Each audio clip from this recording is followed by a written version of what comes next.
História dos Hebreus de Abraão. A queda de Jerusalém. Flávio Josefo. Traduzido por Vicente Pedroso. Livro 11º. Capítulo 1. Ciro, rei da Pérsia, permite que os judeus voltem ao seu país e reconstruam Jerusalém e o templo. 436. Esdras 1 e Neemias 3. No primeiro ano do reinado de Ciro, rei dos persas, 70 anos depois que as tribos de Judá e de Benjamim foram levadas escravas para a Babilônia, Deus, tocado de compaixão pelo sofrimento delas, realizou o que havia predito pelo profeta Jeremias, antes mesmo da ruína de Jerusalém, que, passados 70 anos em dura escravidão, sob Nabucodonosor e seus descendentes, voltaríamos ao nosso país, reconstruiríamos o templo e desfrutaríamos a nossa primeira felicidade. Assim, pôs ele no coração de Ciro escrever uma carta e enviá-la por toda a Ásia. Eis o que declara o rei Ciro: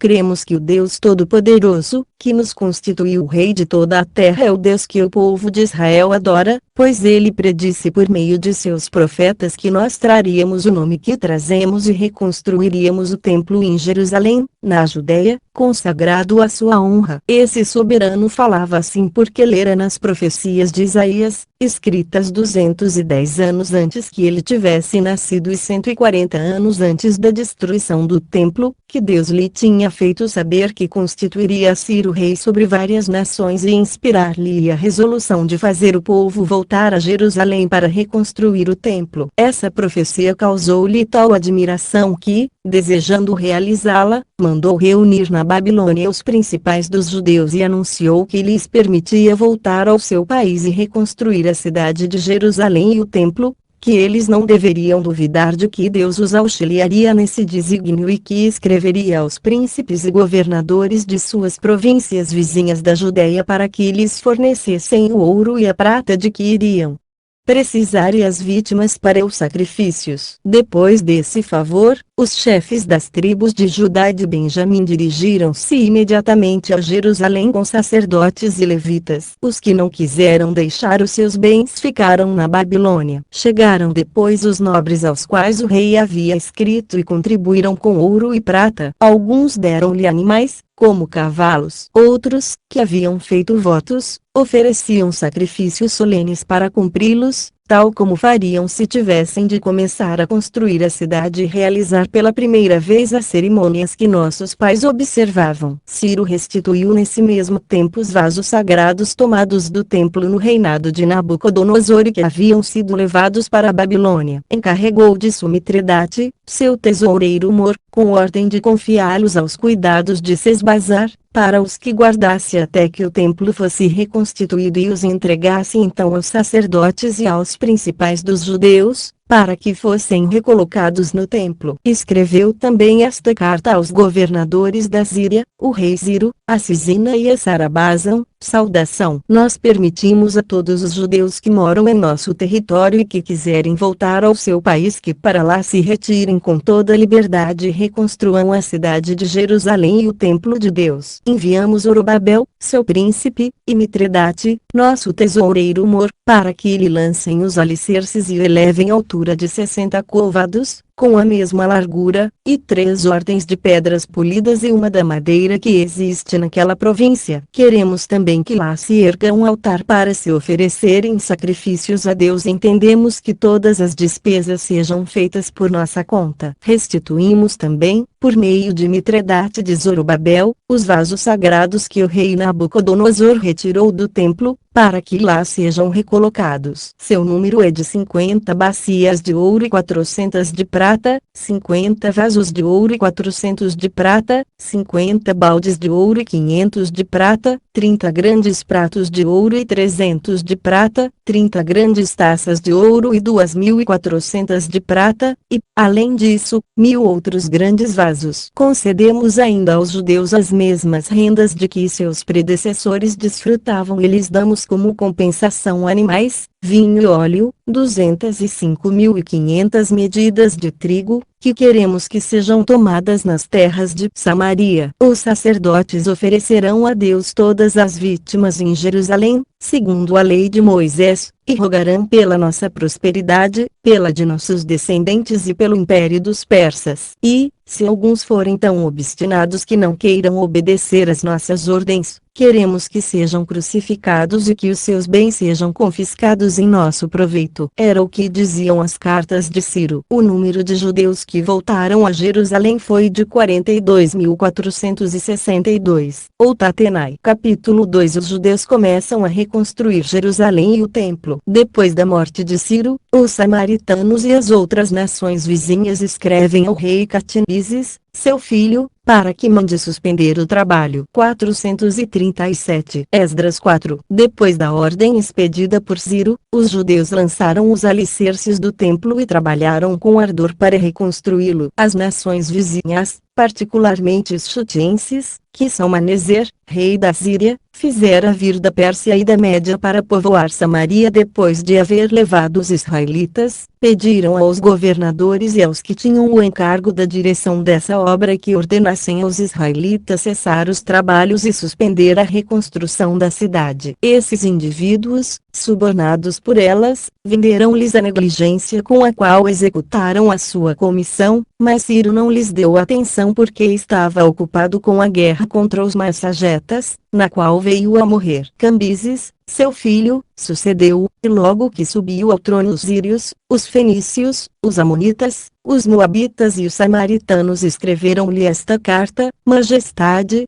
Reum, vosso chanceler, Sinsai, vosso secretário, e todos os outros oficiais da Síria e da Fenícia, vossos servidores. Nós nos julgamos obrigados a vos advertir de que os judeus, que haviam sido transferidos para a Babilônia, retornaram a este país. Eles reconstroem a sua cidade, que foi destruída por causa de sua revolta. Eles ergueram novamente as suas muralhas, estabeleceram os seus mercados, e também reconstroem o templo. Se isso lhes for mesmo permitido, Majestade, e eles continuarem os trabalhos, logo que os terminarem certamente hão de se recusar a pagar o tributo a vossa Majestade e a fazer o que vossa Majestade lhes determinar, porque estão sempre prontos a opor-se aos reis, pela sua inclinação a querer mandar e nunca obedecer. Por isso, vendo com que entusiasmo eles trabalham na reconstrução do templo, julgamos nosso dever avisar vossa Majestade que, se vos aprouver ler os registros dos reis vossos predecessores, vereis que os judeus são naturalmente inimigos dos soberanos e que por esse motivo a sua cidade foi destruída. A isso podemos acrescentar que, se vossa Majestade permitir que eles a reconstruam e a cerquem de novo com muralhas, eles vos fecharão a passagem da Fenícia e da Baixa Síria. Ou Artaxerxes. Capítulo 3. Cambises, rei dos persas, proíbe aos judeus continuar a reconstruir o templo em Jerusalém. Ele morre ao seu regresso do Egito. Os magos governam o reino durante um ano. Dario é constituído rei. 438. Essa carta deixou Cambises muito irritado e, sendo naturalmente mau, respondeu o rei Cambises a Reum, nosso chanceler, a Sinsai, nosso secretário, a Belcem e aos outros habitantes de Samaria e da Fenícia: saudação. Depois de receber a vossa carta, mandamos consultar o registro dos reis nossos predecessores e lá encontramos que a cidade de Jerusalém foi sempre, desde todos os tempos, inimiga dos reis, que os seus habitantes são sediciosos, sempre prontos a se revoltar, e que ela foi governada por príncipes poderosos e muito empreendedores, os quais exigiram à força grandes tributos da Síria e da Fenícia. Para impedir que o atrevimento desse povo possa levá-lo a novas rebeliões, proibimos que eles continuem a reconstruir a cidade. Mal receberam essa carta, Reum, Sinsai e os outros rumaram para Jerusalém com um grande séquito e proibiram aos judeus reconstruir a cidade e o templo. Assim, o trabalho ficou interrompido durante 9 anos, até o segundo ano do reinado de Dario, rei da Pérsia. Cambises reinou apenas 2 anos e morreu em Damasco, ao seu regresso do Egito, que ele havia subjugado. Os magos, depois de sua morte, governaram o reino durante 1 ano, com poder absoluto. Mas os chefes das 7 principais famílias da Pérsia os depuseram e de comum acordo constituíram Dario, filho de Estaspe, rei. Capítulo 4. Dario, rei da Pérsia, propõe a Zorobabel, príncipe dos judeus, e a dois outros questões para serem resolvidas. Zorobabel resolve-as e recebe como recompensa a restauração de Jerusalém e do templo. Um grande número de judeus volta em seguida para Jerusalém sob o comando de Zorobabel e trabalha nessa obra. Os samaritanos e outros povos pedem a Dario que a impeça, mas esse príncipe faz justamente o contrário. 439. Esdras 5 e 6. Dario era ainda um simples cidadão, mas fizera a Deus um voto: se um dia subisse ao trono, restituiria ao templo em Jerusalém tudo o que estava ainda na Babilônia dos vasos sagrados. Quando ele foi proclamado rei, aconteceu que Zorobabel, príncipe dos judeus, que era seu velho amigo, estava próximo dele. E assim, confiou a ele e a dois outros dos principais a direção de sua casa e de tudo o que mais de perto se referia à sua pessoa. O grande rei, no primeiro ano de seu reinado, ofereceu um suntuoso banquete aos seus principais auxiliares, aos maiorais dos medos e dos persas e aos governadores das 127 províncias sobre as quais estendia o seu domínio, que ia desde as Índias até a Etiópia. Terminado o banquete, todos se retiraram, e Dario dormiu um pouco, mas logo acordou. Não podendo conciliar o sono novamente, pôs-se a conversar com aqueles três oficiais. Ele prometeu conceder a quem melhor resolvesse o problema que iria propor que se vestisse de púrpura, usasse um colar de ouro, bebesse em taça de ouro, dormisse em um leito de ouro, passeasse num carro em que os arreios dos cavalos eram de ouro, usasse uma tiara de fino linho, se sentasse perto dele fosse considerado seu parente. Perguntou então ao primeiro se a mais forte de todas as coisas do mundo não era o vinho. Ao segundo, se não eram os reis. Ao terceiro, se não eram as mulheres ou a verdade. Disse-lhes que pensassem. No dia seguinte, pela manhã, mandou chamar os príncipes, os grandes senhores da Pérsia e da Média, sentou-se no trono de onde costumava distribuir a justiça e ordenou aos três oficiais que respondessem na presença de toda a Assembleia as perguntas que havia feito. O primeiro, para mostrar a força do vinho, falou assim: parece-me não haver melhor prova para mostrar que tudo cede à força do vinho que vermos como ele perturba a razão e põe os próprios reis em tal estado que eles se tornam como crianças, as quais têm necessidade de serem guiadas, como dá aos escravos a liberdade de falar, deles tirada pela escravidão, e torna os pobres tão contentes quanto os ricos, como muda de tal sorte o espírito dos homens que, mesmo nas maiores misérias, afoga os sentimentos de sua desgraça, como os faz esquecer a própria desdita e os persuade de que estão em tal abundância que só falam de milhões, como lhes põe na boca as palavras que usam os que se encontram no cume da glória e lhes tira o medo das pessoas mais temíveis e dos maiorais monarcas, como os faz não conhecer e até odiar os seus melhores amigos. Depois eles adormecem e, despertando, encontram-se com o espírito tranquilo e nem se lembram mais do que disseram ou fizeram durante a embriaguez. Assim, creio que o vinho deve passar pela coisa mais forte do mundo. Depois que o primeiro assim falou em favor do vinho, o outro, encarregado de mostrar que nada iguala ao poder dos reis, procurou prová-lo com estas palavras: ninguém pode duvidar de que os homens são os senhores do universo, pois dominam toda a terra e o mar e fazem uso dos elementos para o que bem lhes parece. Mas os reis governam os homens e reinam sobre aqueles que dominam todos os animais. Que há, pois, que se possa comparar ao seu poder? Eles governam os seus súditos, e estes estão sempre prontos a obedecê-lo. Ele os põe, quando lhe apraz, em todos os perigos da guerra, e, embora seja necessário forçar muralhas ou combater em campo aberto ou atacar em montes inacessíveis, eles não impõem dificuldade para se expor à morte e obedecê-lo. Depois de vencerem as batalhas, obtendo vitórias à custa do próprio sangue, toda a vantagem e toda a glória reverte em favor do rei, bem como o fruto dos trabalhos e dos suores daqueles dentre o povo que, enquanto os demais pegam em armas, cultivam a terra. Assim, os príncipes recolhem o que não tiveram o trabalho de semear, desfrutam todas as espécies de prazer e dormem à vontade, enquanto os seus guardas velam a porta sem dela se afastar, por maiores que sejam as necessidades que os chamem a outros lugares. Pode-se, pois, duvidar de que o poder dos reis não supere a todos os outros?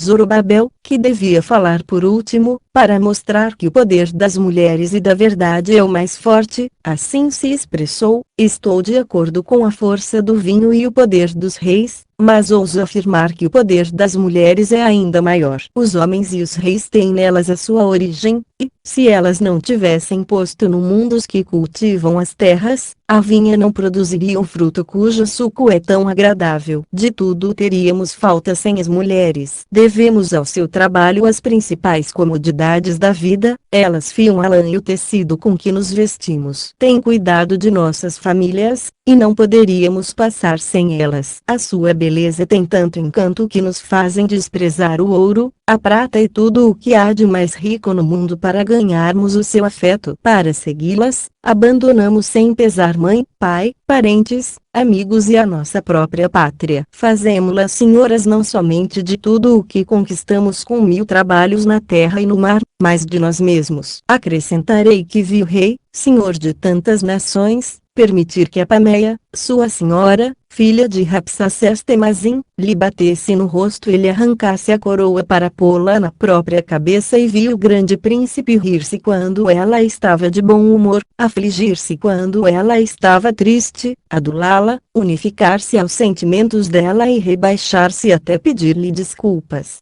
quando julgava tê-la desgostado em alguma coisa. Todos os assistentes ficaram tão impressionados com essas palavras que começaram a se entreolhar. Zorobabel então passou do louvor às mulheres ao da verdade. Mostrei qual o poder das mulheres, mas nem as mulheres nem os reis são comparáveis à verdade. Por maior que seja a terra, por mais alto que seja o céu, por mais rápido que seja o curso do sol, é Deus que os move e governa. Deus é justo e verdadeiro, e assim é evidente que nada se iguala ao poder da verdade. A injustiça nada pode contra ela. Enquanto todas as demais coisas são perecíveis e passam como um relâmpago, ela é imortal e subsiste eternamente. Além disso, as vantagens com que nos enriquece não duram menos que ela mesma. A fortuna não poderia tirá-la de nós nem o tempo alterá-la, porque está acima do alcance deles. E ela é tão pura que nada pode corromper. Zorobabel assim falou, e muitos louvaram-no e confessaram que ele havia provado muito bem que nada é mais poderoso que a verdade, a qual jamais envelhece e não está sujeita a mudanças. O rei disse-lhe que declarasse o que desejava daquilo que prometera ao que melhor respondesse às questões propostais, e o concederia de boa vontade, reconhecendo-o como o mais sábio e mais inteligente de todos. Disse ainda que desejava, no futuro, receber os seus conselhos e ter tanta consideração por ele como a um parente. Zorobabel respondeu-lhe que não lhe pedia outra graça senão que cumprisse o voto que havia feito antes de ser elevado à dignidade da coroa, mandar reconstruir Jerusalém, restaurar o templo de Deus e restituir todos os vasos sagrados que o rei Nabucodonosor mandara tirar e levar para a Babilônia. O rei então levantou-se do trono com o rosto alegre, beijou Zorobabel e ordenou que se escrevesse aos governadores de suas províncias, para que o ajudassem a reconstruir o templo, bem como aos que o acompanhassem na viagem a Jerusalém. Deu também aos magistrados da Síria e da Fenícia a ordem para que mandassem cortar cedros sobre o monte Líbano e os fizessem levar a Jerusalém, e para que ajudassem os que iam reconstruir a cidade. Essas mesmas cartas diziam que o rei desejava que todos os judeus que fossem a Jerusalém de volta do cativeiro fossem libertados, proibiam a todos os seus oficiais fazer-lhes imposições ou obrigá-los a pagar tributo e ordenavam que lhes fosse permitido cultivar todas as terras aproveitáveis. O rei ordenava aos idumeus, aos samaritanos e aos da Baixa Síria que lhes entregassem tudo o que os seus pais haviam possuído e contribuíssem com 50 talentos para a construção do templo. Permitia também aos judeus oferecer a Deus os mesmos sacrifícios e observar as mesmas cerimônias que seus antepassados. Podiam ainda tomar do fundo dos bens reais o que fosse necessário para as vestes dos sumos sacerdotes e dos outros sacerdotes e para os instrumentos de música com os quais os levitas cantavam louvores a Deus, e a cada ano se daria aos guardas do templo e da cidade terras e dinheiro necessário à sua manutenção. Por fim, Dario confirmou tudo o que Ciro havia determinado, tanto para a restauração da nação judaica quanto para a restituição dos vasos sagrados. 440 Depois que Zorobabel obteve do soberano tudo o que podia desejar,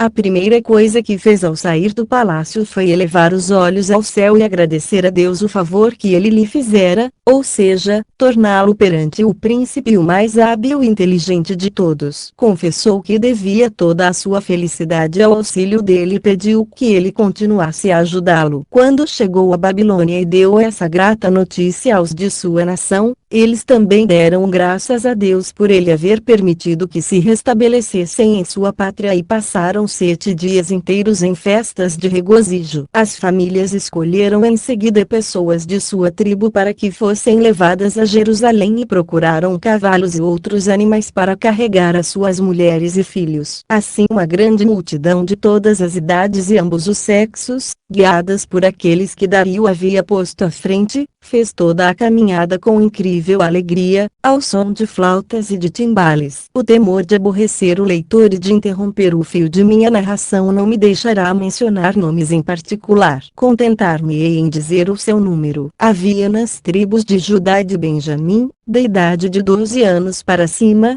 4.628.000 pessoas. A multidão era seguida por 4.070 levitas e 40.742 mulheres e crianças. Da estirpe dos levitas, havia 128 cantores, 110 porteiros e 322 que serviam no santuário. 652 se diziam israelitas, rias, sem poder prová-lo, não foram reconhecidos como tais. 525 haviam desposado mulheres que eles diziam ser da descendência dos sacerdotes e dos levitas, mas os seus nomes não constavam das genealogias. 7.337 escravos caminhavam atrás deles, bem como 240 cantores e cantoras. Havia ainda 435 camelos e 525 cavalos ou outros animais de carga no transporte das bagagens.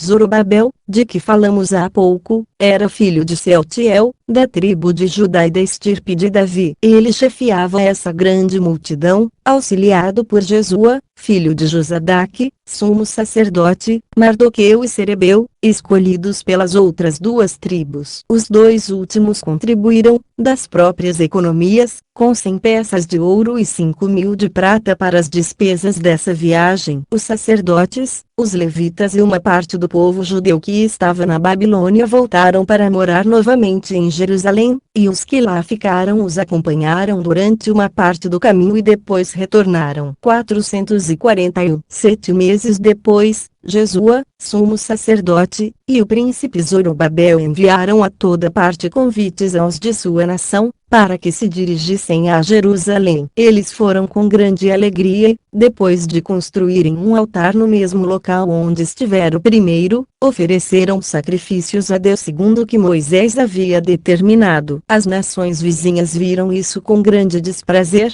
por causa do ódio que lhe votavam. Os judeus celebraram também nesse mesmo tempo a festa dos tabernáculos, segundo fora instituída anteriormente, fizeram as oblações e os sacrifícios que se deviam fazer todos os dias, como também os dos sábados, das festas sagradas e das solenidades ordinárias. Os que haviam feito votos cumpriram-nos, oferecendo sacrifícios depois da lua nova do 7º mês. Começaram depois a trabalhar na construção do templo, sem lastimar a despesa necessária para o pagamento e alimentação dos operários. Os sidônios enviaram, com bastante agrado, grandes vigas de cedro, que haviam cortado nas florestas do Monte Líbano e ligado umas às outras, fazendo-as flutuar nas águas do mar até o porto de Jope, como Ciro e Dario haviam determinado. Depois de no segundo mês do segundo ano lançarem os alicerces do templo, começaram, no dia 1º de dezembro, a construir a parte superior. Todos os levitas com 20 anos ou mais, e Jesua, com os seus 3 filhos e seus irmãos, e Cadmiel, irmão de Judá, filho de Aminadab, com os seus filhos, que haviam sido encarregados da direção dessa obra, nela trabalharam com tanto empenho e solicitude que a concluíram muito antes do esperado. Então os sacerdotes, revestidos de seus vestes sacerdotais, marcharam ao som de trombetas, enquanto os levitas e os descendentes de Asaf cantavam em louvor a Deus hinos e salmos compostos pelo rei Davi. Os mais antigos do povo, que haviam contemplado a magnificência e a riqueza do primeiro templo, considerando quanto esse estava longe de igualar-lhe, julgando assim a grande diferença entre a sua prosperidade no passado e a presente, sentiram tão profunda dor que não puderam reter as lágrimas e soluços. O povo em geral, porém, ao qual somente o presente podia impressionar, não fazia tal comparação. Estava tão contente que as queixas de uns e os gritos de júbilo de outros impediam que se ouvisse o som das trombetas. 442. Essa notícia chegou até Samaria, e os habitantes dessa cidade vieram indagar o que se passava. Ao saber que os judeus, regressando do cativeiro da Babilônia, haviam reconstruído o templo, rogaram a Zorobabel, a Jesua, sumo sacerdote, e aos principais das tribos que lhes permitissem contribuir para aquelas despesas, dizendo que adoravam o mesmo Deus e que não tinham outra religião desde que Salmaneser, rei da Síria, os trouxera da Judeia e da Média para morar em Samaria. Todos de comum acordo responderam que não podiam fazer o que desejavam, porque Ciro e Dario haviam permitido que só eles, os judeus, reconstruíssem o templo, mas que isso não impediria que eles e todos os de sua nação viessem adorar a Deus, o que podiam fazer com toda a liberdade. Os chutienses, pois é assim que chamamos os samaritanos, ficaram tão ofendidos com essa resposta que persuadiram os sírios e seus governados a empregar,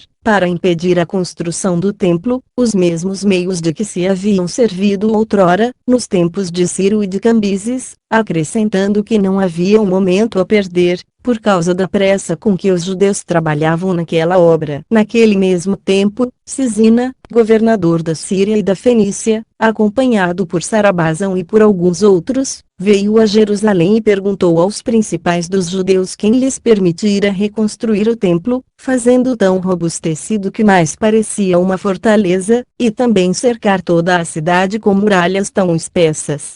Zorobabel e o sumo sacerdote responderam que eram servidores do Deus Todo-Poderoso, que o templo fora outrora construído em sua honra por um de seus reis, que era um dos mais bem-aventurados príncipes do mundo, ao qual nenhum outro jamais se igualara em sabedoria e inteligência, que aquele soberbo edifício fora conservado intacto durante vários séculos, que seus antepassados, tendo desgostado a Deus com os seus pecados, haviam permitido que Nabucodonosor, rei de Babilônia e da Caldeia, tomasse a cidade e destruísse e incendiasse, bem como o templo, depois de retirar dele tudo o que existia de mais precioso, e levasse o povo escravo para a Babilônia, que Ciro, depois rei da Pérsia e da Babilônia, ordenara expressamente, por cartas escritas a esse respeito, que se reconstruísse o templo e que depois de terminado se levassem para lá os vasos sagrados que haviam sido dele retirados e que os confiara a Zorobabel e a Mitredate, seu tesoureiro Mor, que antes, para apressar a construção do templo, havia mandado Abazar a Jerusalém, o qual então já lhe lançara os alicerces, que desde então somente as nações inimigas haviam feito esforços para impedir os trabalhos, e que, como prova daquela afirmação, ele precisava apenas escrever ao rei, para que este lhe mostrasse nos registros dos reis precedentes se tudo não se havia passado como estavam dizendo. Cisina e os que o acompanhavam ficaram satisfeitos com essas razões e não impediram a continuação dos trabalhos, mas indagaram antes da vontade do rei e para isso lhe escreveram. No entanto, os judeus temiam que esse príncipe se arrependesse da permissão concedida,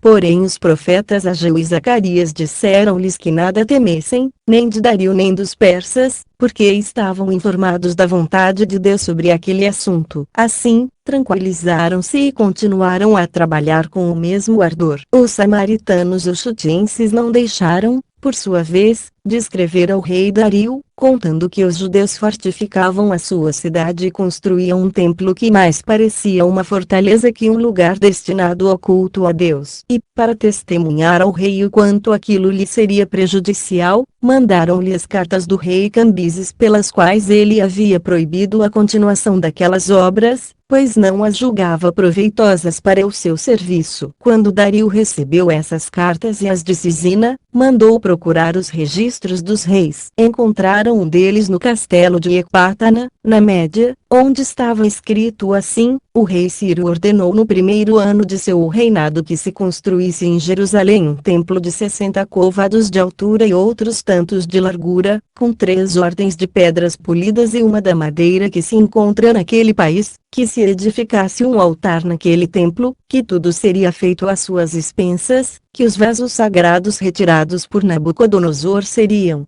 levados para lá, e que Bazar, governador da Síria e da Fenícia, e os oficiais da província tomariam o cuidado de mandar prosseguir a obra sem no entanto ir a Jerusalém, porque os judeus, que eram servidores de Deus, e seus príncipes deveriam assumir a direção. Seria suficiente ajudá-los com o dinheiro que se obteria dos tributos das províncias e dar-lhes para os seus sacrifícios touros, carneiros, cordeiros, cabritos, farinha, óleo, vinho e todas as outras coisas que os sacerdotes lhes pedissem, a fim de que rogassem pela prosperidade dos reis e pelo império dos persas. E, se alguém se atrevesse a desobedecer a essa ordem, que fosse crucificado e tivesse todos os seus bens confiscados. A isso acrescentou uma imprecação que atingiu a todos os que quisessem impedir a construção do templo. Ele rogava a Deus que fizesse desencadear sobre eles a sua justa vingança, para castigá-los por tal impiedade. Dario, tendo visto os registros de Ciro, escreveu a Cisina e aos seus outros oficiais o que segue: o rei Dario a Cisina, lugar-tenente-general de nossa cavalaria, a Sarabazão e aos outros governadores, saudação. Mandamo-vos a cópia das ordens do rei Ciro que encontramos nos seus registros e queremos que o que elas contêm seja rigorosamente executado. Adeus. Cisina e os outros aos quais era endereçada essa carta, tendo conhecido a intenção do rei, nada a esqueceram, no que dependia deles, para executá-la e ajudaram os judeus com todas as suas forças para que pudessem continuar as obras do templo. Com esse auxílio, as obras progrediram e, pelo entusiasmo que as profecias de Ageu e de Zacarias continuavam a dar ao povo, o templo foi terminado ao fim de 7 anos, no 9º ano do reinado de Dario e no 23º dia do 11º mês a que chamamos Adar, e os macedônios, Distro, os sacerdotes, os levitas e o resto do povo deram graças a Deus por lhes permitir recuperar a antiga felicidade depois de tão longo cativeiro e por lhes dar o novo templo. Ofereceram-lhe em sacrifícios 100 touros, 200 carneiros, 400 cordeiros e 12 bodes pelos pecados das 12 tribos. Os levitas escolheram entre eles alguns porteiros, para distribuí-los por todas as portas do templo, segundo ordenava a lei de Moisés. A festa dos pães ázimos aproximava-se e devia ser celebrada no 1º mês. Aqui os macedônios denominam Xântico, e nós, Misa. O povo das aldeias e das cidades veio a Jerusalém com as suas mulheres e filhos e, depois de se haverem purificado, ofereceram o cordeiro pascal no 14º dia da lua do mesmo mês, segundo o costume de nossos antepassados. Passaram 7 dias em banquetes de regozijo, sem deixar de oferecer a Deus os holocaustos e de agradecer-lhe por haver tocado o coração do rei, que lhes permitira regressar ao seu país. Estabeleceram em seguida uma nova forma de governo aristocrático, no qual os sumos sacerdotes tiveram sempre autoridade soberana, até que os asmoneus chegaram à realeza e assim os judeus tornaram a entrar no governo monárquico, sob o qual tinham vivido durante 532 anos, 6 meses e 10 dias, desde Saul e Davi até o cativeiro. Antes também haviam sido governados durante mais de 500 anos, desde Moisés e Josué, por aqueles aos quais davam o nome de juízes. No entanto, os samaritanos, que além do ódio e da inveja que tinham de nossa nação, não podiam tolerar a obrigação de contribuir com as coisas necessárias para os nossos sacrifícios e além disso se vangloriavam de ser do mesmo país que os persas, não deixavam do mesmo modo de nos fazer todo o mal que podiam. E os governadores da Síria e da Fenícia não perdiam ocasião alguma de secundá-los em seus desígnios. O Senado e o povo de Jerusalém, vendo-os tão animados contra si, resolveram enviar Zorobabel e 4 outros dos mais ilustres a Dario para se queixar dos samaritanos. Logo que esse príncipe escutou os deputados, mandou que lhes dessem cartas endereçadas aos principais oficiais de Samaria, cujas palavras são estas: o rei Dario a Tamgar e Sembabe, que comandam a cavalaria em Samaria, e a Sadrague, Bobelon e outros, que estão encarregados dos nossos negócios nesse país, saudação.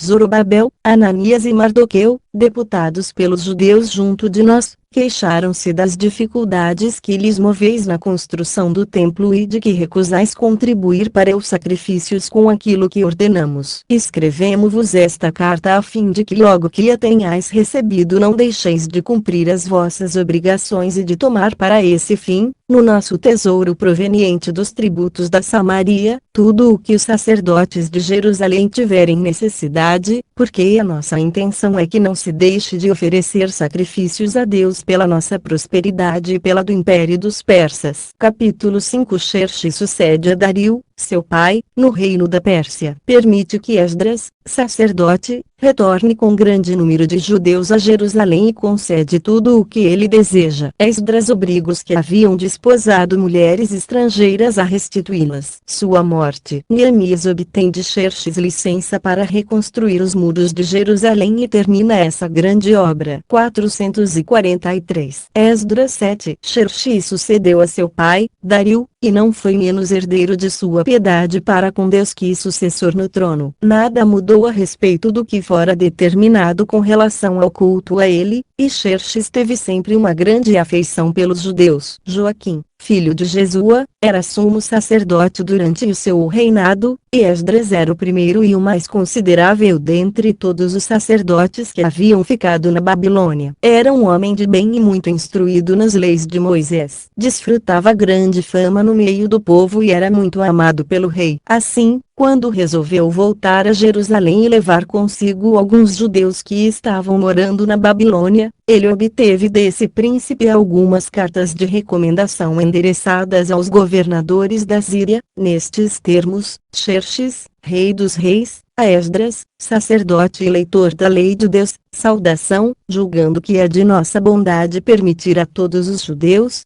quer sacerdotes, quer levitas, bem como a outros que desejarem voltar a Jerusalém para lá servir a Deus, nós, com o conselho de nossos 7 auxiliares, concedemos essa graça e vos encarregamos de apresentar ao vosso Deus o que nós e nossos amigos fizemos voto de lhe oferecer. Damo-vos o poder de levar todo o ouro e toda a prata que os vossos conterrâneos ainda espalhados pelo reino da Babilônia quiserem ofertar a Deus, a fim de que seja empregado na aquisição de vítimas a serem oferecidas sobre o altar, na confecção de vasos de ouro e de prata para o seu serviço e no que mais vós e vossos irmãos desejarem. Devereis oferecer também ao vosso Deus os VSOS sagrados que vos entregaremos. Damo-vos o poder de fazer, além disso, tudo o que julgardes conveniente e entendemos que o fundo necessário deva ser tirado de nosso tesouro. Para isso, estamos escrevendo ao nosso tesoureiro mor da Síria e da Fenícia que vos entregue sem demora tudo o que lhe pedirdes. E, para que Deus seja favorável a nós e a nossa posteridade, queremos que lhe sejam oferecidas, por nós, 100 medidas de trigo, de conformidade com a lei. Proibimos a todos os nossos oficiais exigir algo dos sacerdotes, dos levitas,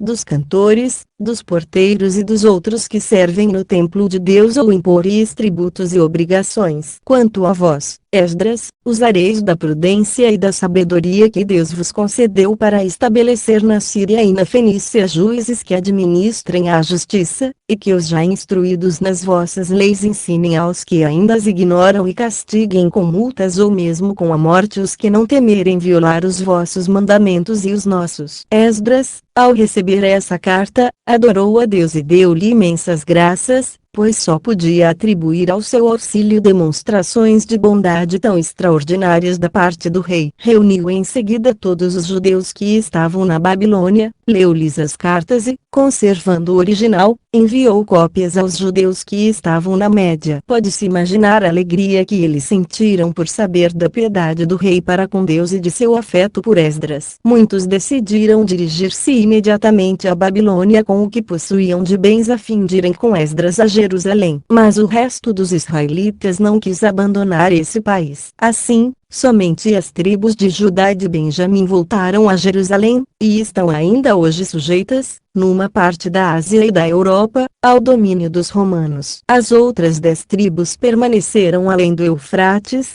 e é incrível o quanto se multiplicaram. Dentre os que se dirigiram em grande número a Esdras, havia muitos sacerdotes, levitas, porteiros, cantores e outros consagrados ao serviço de Deus. Ele os reuniu ao longo do Eufrates e, depois de jejuarem durante 3 dias e orarem a Deus pedindo proteção na viagem, puseram-se a caminho no 12º dia do 1º mês do 7º ano do reinado de Xerxes, sem que Esdras quisesse receber a escolta da cavalaria, oferecida pelo príncipe, declarando que confiava no auxílio de Deus, que cuidava dele e de seu povo. Chegaram no 5º mês do mesmo ano a Jerusalém. Esdras entregou logo aos que tinham a guarda dos tesouros do templo e que eram da descendência dos sacerdotes o depósito sagrado que o rei, os amigos dele e os judeus que moravam na Babilônia lhe haviam confiado e que consistia de 650 talentos de prata, vasos de prata no valor de 100 talentos, vasos de ouro no valor de 20 talentos e vasos de cobre, mais preciosos que o ouro, no peso de 12 talentos. Em seguida, Esdras ofereceu a Deus em holocausto, como a lei ordenava, 12 touros para a salvação do povo e, pelos pecados, 72 carneiros e cordeiros e 12 bodes. Na Síria e na Fenícia, entregou aos governadores e oficiais do rei a carta que o soberano lhes escrevera. E, como não podiam deixar de obedecer, prestaram grandes honras à nação judaica e nos ajudaram em nossas necessidades. Deve-se a Esdras a honra dessa transmigração. E ele não somente a idealizou, como também não tenho dúvidas de que a sua virtude e a sua piedade foram a causa do feliz êxito que Deus lhe quis outorgar. 444. Pouco tempo depois, ele soube que alguns sacerdotes e levitas, não querendo se sujeitar à disciplina, haviam, por um insolente desprezo às leis de seus maiores, desposado mulheres estrangeiras e manchado a pureza da ordem sacerdotal. Os que lhe deram esse aviso rogaram-lhe que se armasse do zelo da religião para impedir que o crime de alguns atraísse a cólera divina sobre todo o povo e os precipitasse de novo na desgraça da qual acabavam de sair. Como eram de qualidade as pessoas culpadas desse pecado, esse santo homem, considerando que uma ordem para despedir as mulheres e os filhos não seria obedecida por eles, foi tomado de tão viva dor que rasgou as próprias vestes, arrancou a barba e os cabelos e lançou-se por terra banhado em lágrimas. Os outros homens de bem reuniram-se a ele e juntaram as suas lágrimas às dele. Nessa amargura de coração, ele elevou os olhos e as mãos ao céu e disse: tenho vergonha, meu Deus, de ousar levantar os meus olhos ao céu, quando penso que este povo recai sempre mais no pecado e perde logo a lembrança dos castigos com que punistes em piedade de seus maiores. Todavia, Senhor, como a vossa misericórdia é infinita, tende, por favor, piedade destes que restaram do antigo cativeiro que suportamos e que quisestes reconduzir à antiga pátria. Perdoai-lhes, Senhor, mas esse crime, embora eles mereçam a morte, não vos canseis de lhes demonstrar a vossa bondade, conservando-lhes a vida. Esdras 10. Enquanto assim falava e todos os presentes, homens e mulheres, choravam com ele, Secanias, que era o primeiro cidadão de Jerusalém, aproximou-se e disse que, não se podendo duvidar de que os que tomaram esposas estrangeiras haviam cometido um grande pecado, era preciso convencê-los a restituí-las, bem como aos filhos que delas haviam gerado, e castigar os que recusassem obedecer à lei de Deus. Esdras aprovou essa proposta e fez jejuar os principais sacerdotes, os levitas e o povo, o qual os ajudaria a obrigá-los a isso. Depois que saiu do templo, foi para a casa de Joana, filho de Eliasibe, e passou ali o resto do dia sem comer nem beber, tão abatido estava pela dor. Mandou em seguida publicar por toda parte que todos os que haviam voltado da escravidão deveriam vir dentro de 2 ou 3 meses a Jerusalém,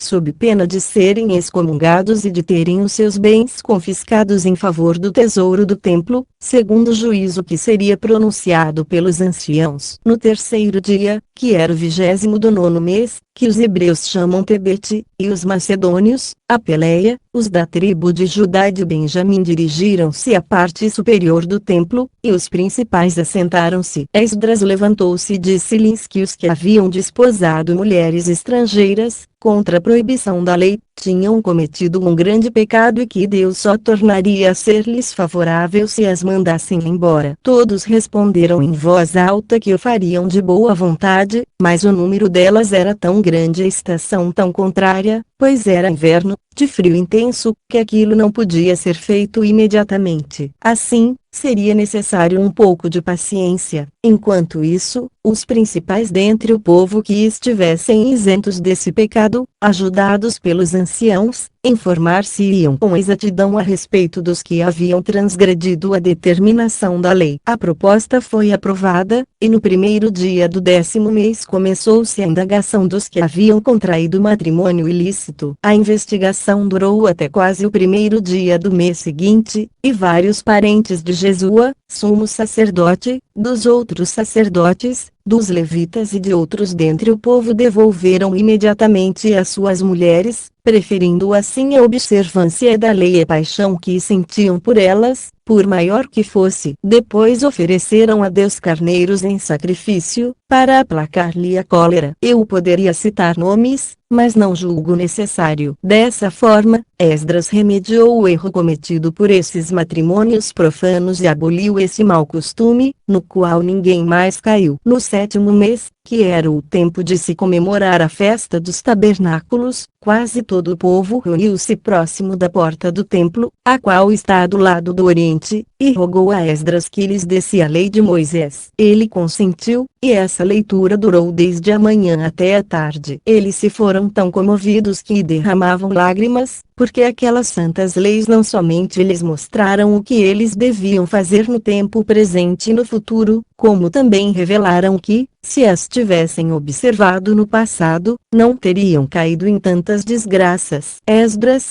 vendo-os naquela aflição, disse-lhes que se retirassem para suas casas e enxugassem as lágrimas, pois não deviam chorar no dia de uma festa tão solene, e sim alegrar-se e regozijar-se e aproveitar o arrependimento que demonstravam pelas suas faltas passadas para não cometer outras semelhantes no futuro. Essas palavras consolaram-nos, e eles celebraram alegremente durante 8 dias essa grande festa, gratos a Esdras pela reforma de seus costumes, e voltaram cantando hinos de louvor a Deus. Um feito tão importante, somado às outras obrigações de que a nação lhe era devedora, conquistou-lhe tanta glória que quando ele terminou os seus dias, em venturosa velhice, enterraram-no em Jerusalém com grande magnificência. Joaquim, sumo sacerdote, morreu também nesse mesmo tempo. Eliaquim, seu filho, substituiu. 445. Neemias 1. Depois da morte de Esdras, um judeu dentre os escravos, de nome Neemias, que era mordomo do rei Xerxes, passeando um dia fora da cidade de Susa, capital da Pérsia, viu uns estrangeiros que vinham de províncias distantes e percebeu que eles falavam a língua hebraica. Aproximou-se deles para perguntar de onde vinham e soube que eram da Judéia. Perguntou-lhes como ia aquele país, particularmente Jerusalém. Responderam-lhe que tudo estava em muito mau estado, que as muralhas da cidade estavam em ruínas e que não havia males que os povos vizinhos não lhes causassem, pois devastavam continuamente os campos, levavam prisioneiros os habitantes da cidade, e frequentemente encontravam-se cadáveres pelas estradas. Neemias ficou tão desconsolado pela aflição do povo de seu país que não pôde reter as lágrimas, e, elevando os olhos ao céu, disse a Deus: até quando, Senhor, permitireis que a vossa nação seja perseguida e torturada por tantos males? Até quando permitireis que ela seja presa de vossos inimigos? O sofrimento fez-lhe esquecer até o momento em que se encontrava, pois vieram dizer-lhe que o rei estava prestes a se pôr à mesa, e ele correu para servi-lo. Neemias 2. O príncipe, que estava de bom humor, tendo notado ao sair da mesa que Neemias estava muito triste, perguntou-lhe o motivo. Ele respondeu, depois de rogar a Deus em seu coração que tornasse as suas palavras bem persuasivas: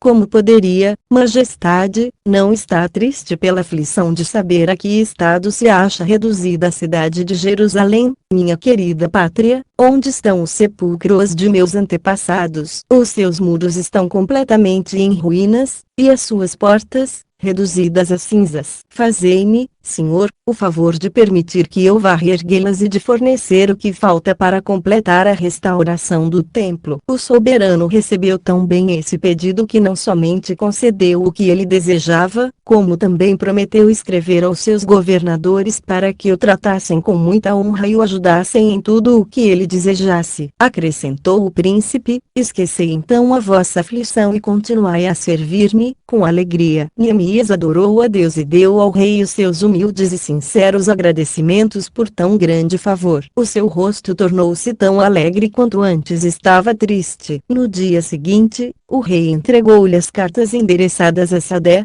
governador da Síria, da Fenícia e de Samaria, pelas quais ordenava tudo o que dissemos há pouco. Neemias partiu com essas cartas para a Babilônia, de onde levou várias pessoas de sua nação, e chegou a Jerusalém no 25º ano do reinado de Xerxes. Depois de entregar as cartas a Sadé e as que eram endereçadas aos outros, mandou reunir todo o povo e falou: não ignorais o cuidado que o Deus Todo-Poderoso teve de Abraão, de Isaque e de Jacó, nossos antepassados, por causa da piedade deles e de seu amor pela justiça. E hoje ainda ele nos faz ver que não nos abandonou, pois obtive do rei, por auxílio dele, permissão para reedificar as nossas muralhas e ultimar a construção do templo. No entanto, como não posso duvidar do ódio que nos têm as nações vizinhas, as quais, quando virem o entusiasmo com que trabalhamos nestas obras, tudo farão para nos atrapalhar, creio que temos duas coisas a fazer. A primeira é pormos toda a nossa confiança no auxílio de Deus, que pode sem dificuldade confundir os desígnios de nossos inimigos. A segunda é trabalhar dia e noite com ardor infatigável, para terminarmos a nossa empresa sem perda de tempo, pois este nos é favorável e deve ser para nós muito precioso. Depois dessas palavras, Neemias ordenou aos magistrados que mandassem medir o perímetro das muralhas. Dividiu o trabalho entre o povo, fixou a cada porção um número de aldeias e de vilas, para também trabalharem com eles, e prometeu ajudá-los o quanto possível. Todos animaram-se com essas palavras e puseram mãos à obra. Foi então que se começou a chamar de judeus os que de nossa nação regressaram da Babilônia e da Judéia ao país, porque fora outrora propriedade da tribo de Judá. Neemias 4:6. Quando os amonitas, os moabitas,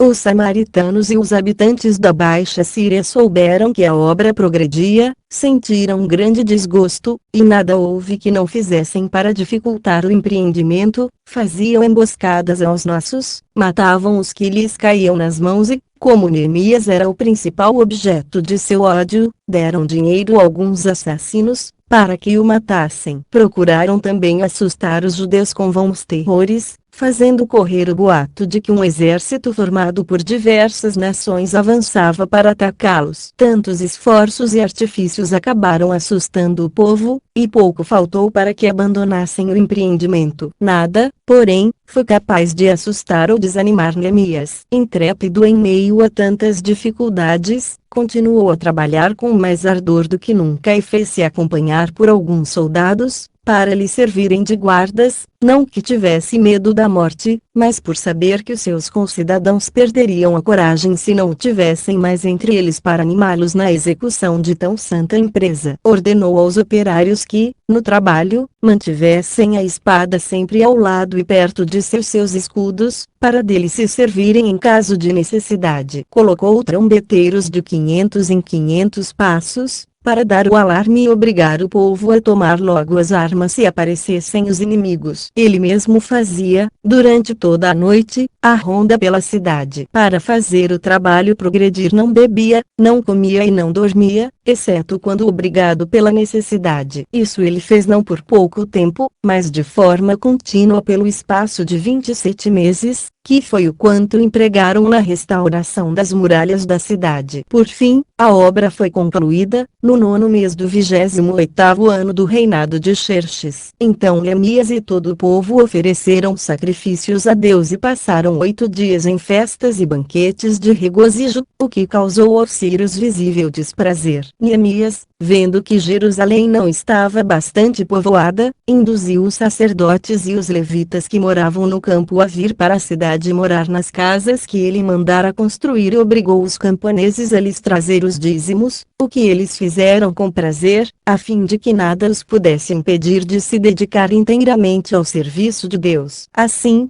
Jerusalém povoou-se, e esse grande homem, após realizar ainda outras coisas dignas de mérito, morreu em idade avançada. Era um homem tão bom, justo e zeloso do bem de sua pátria, a quem ela é devedora de tantos benefícios, que a sua memória jamais há de perecer entre os judeus. Capítulo 6. Artaxerxes sucede a Xerxes, seu pai, no reino da Pérsia. Repudia a rainha Vasti, sua mulher, e desposa a Ester, sobrinha de Mardoqueu. Amã persuade Artaxerxes a exterminar todos os judeus e enforcar Mardoqueu, mas ele mesmo é enforcado. Mardoqueu é posto em seu lugar com grande autoridade. 446. Esteram. Depois da morte do rei Xerxes, Ciro, seu filho, que os gregos chamam Artaxerxes, sucedeu. Os judeus correram um grande perigo de serem inteiramente exterminados durante o seu reinado, conforme vamos narrar. Antes, porém, falaremos do soberano, dizendo que ele desposou uma mulher judia que era de família real e a qual toda a nossa nação reconhece dever, abaixo de Deus, a sua salvação. Quando esse novo rei subiu ao trono de seu pai e estabeleceu governadores nas 127 províncias sujeitas ao império, desde as Índias até a Etiópia, ele resolveu, no 3º ano de seu reinado, entreter a eles e aos amigos durante 180 dias na cidade de Susa, capital da Pérsia, com uma suntuosidade extraordinária. Os embaixadores de várias nações lá ficaram durante 7 dias. Os banquetes realizaram-se sob os pavilhões sustentados por colunas de ouro e de prata e cobertos de ricos tapetes,